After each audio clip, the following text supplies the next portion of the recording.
स्वागत है आप सबका लाइव व्लॉग की इस खास पेशकश कोट्स टुडे में। मेरा नाम है सैयद आमिर हुसैन और आइए बिना किसी देरी के बढ़ते हैं आज की सुर्खियों की ओर। डिजिटल एक्सेस का अधिकार अनुच्छेद 21 का हिस्सा सुप्रीम कोर्ट ने विकलांग व्यक्तियों के लिए ई-केवाईसी प्रक्रिया सुलभ बनाने का निर्देश दिया। सुप्रीम कोर्ट ने क्लैट यूजी 2025 मेरिट लिस्ट को संशोधित करने के निर्देश पर रोक लगाई। बीसीसीआई के खिलाफ ट्रेडमार्क उल्लंघन के आरोप में याचिका दायर। आईपीएल के रोबोटिक डॉग को चंपक नाम देने पर जताई आपत्ति। सुप्रीम कोर्ट ने 2019 के चुनाव याचिका में केंद्रीय मंत्री नितिन गडकरी के खिलाफ लगाए गए कुछ आरोपों को हटाने के बॉम्बे हाई कोर्ट के फैसले की पुष्टि की। सुप्रीम कोर्ट ने आय से अधिक संपत्ति मामले में सीएम के मुख्य प्रधान सचिव के.एम. अब्राहम के खिलाफ सीबीआई जांच के केरल हाईकोर्ट के निर्देश पर रोक लगाई। इस एपिसोड में आपको इन सारी खबरों के बारे में सरल भाषा में बताया जाएगा। किसी भी खबर को गहराई से जानने के लिए जरूर लॉग इन करिए हमारी वेबसाइट www.hindi.livelaw.in पे। ये वीडियो अगर आपको पसंद आए तो इसे लाइक करना ना भूलें और हमें प्रोत्साहित करने के लिए जरूर सब्सक्राइब करें हमारा चैनल। क्या आप कल्पना कर सकते हैं कि कैमरे पर पलक ना झपकाने की वजह से आपका बैंक खाता खोलने से मना कर दिया जाए? भारत में एसिड अटैक सर्वाइवर्स और दृष्टि बाधित व्यक्तियों को इसी कठोर वास्तविकता का सामना करना पड़ता है।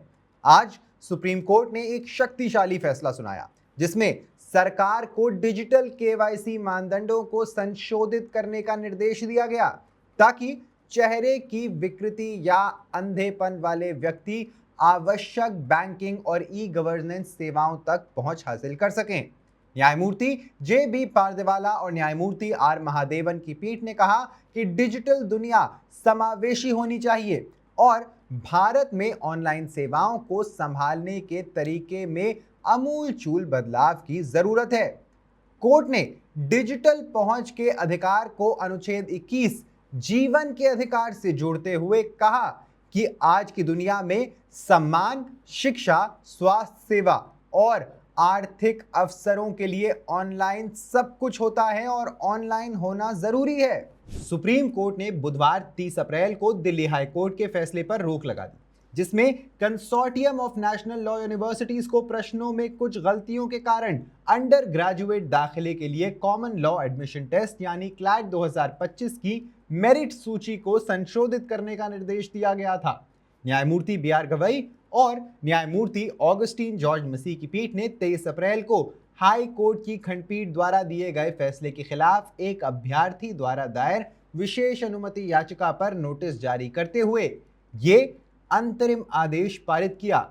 हाईकोर्ट ने प्रश्न पत्र सेट बी, सी और डी के 4 प्रश्नों में गलतियां पाई थीं और निर्देश दिया था कि इन प्रश्नों के लिए उन अभ्यर्थियों को अंक दिए जाएं जिन्होंने उक्त सेटों को हल किया था।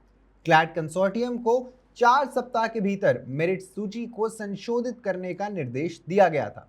क्या होता है जब कॉमिक बुक के दिग्गज की टक्कर क्रिकेट के सबसे बड़े मंच से होती है?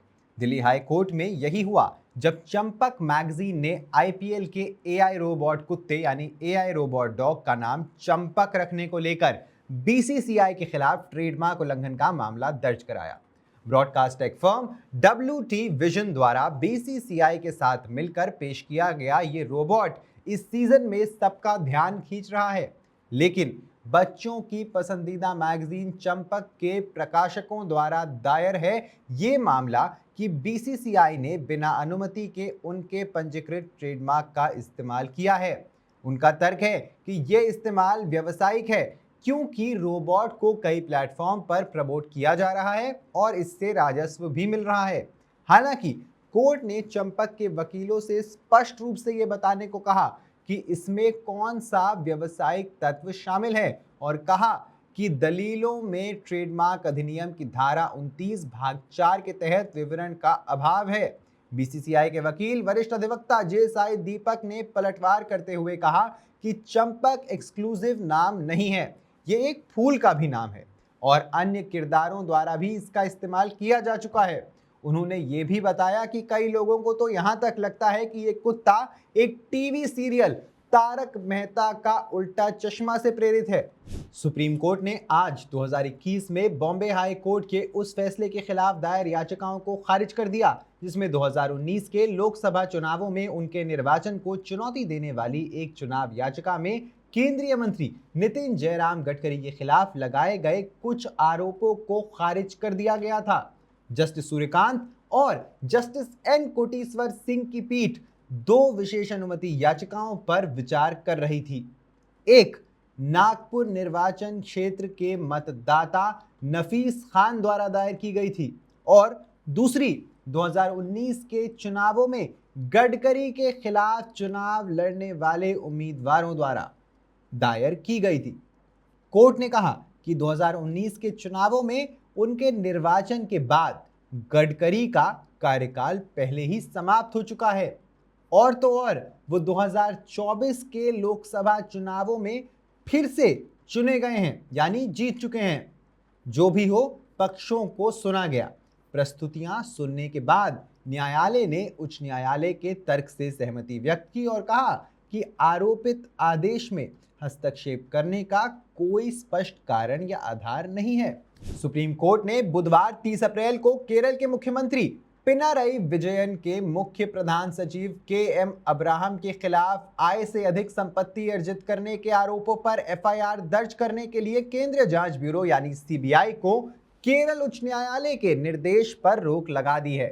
न्यायमूर्ति दीपांकर दत्ता और न्यायमूर्ति मनमोहन की पीठ ने अब्राहम द्वारा दायर विशेष अनुमति याचिका यानी स्पेशल लीव पिटिशन पर सीबीआई, राज्य और जोमन पी, जो कि उच्च न्यायालय के समक्ष याचिकाकर्ता हैं, को नोटिस जारी करते हुए अंतरिम आदेश पारित किया।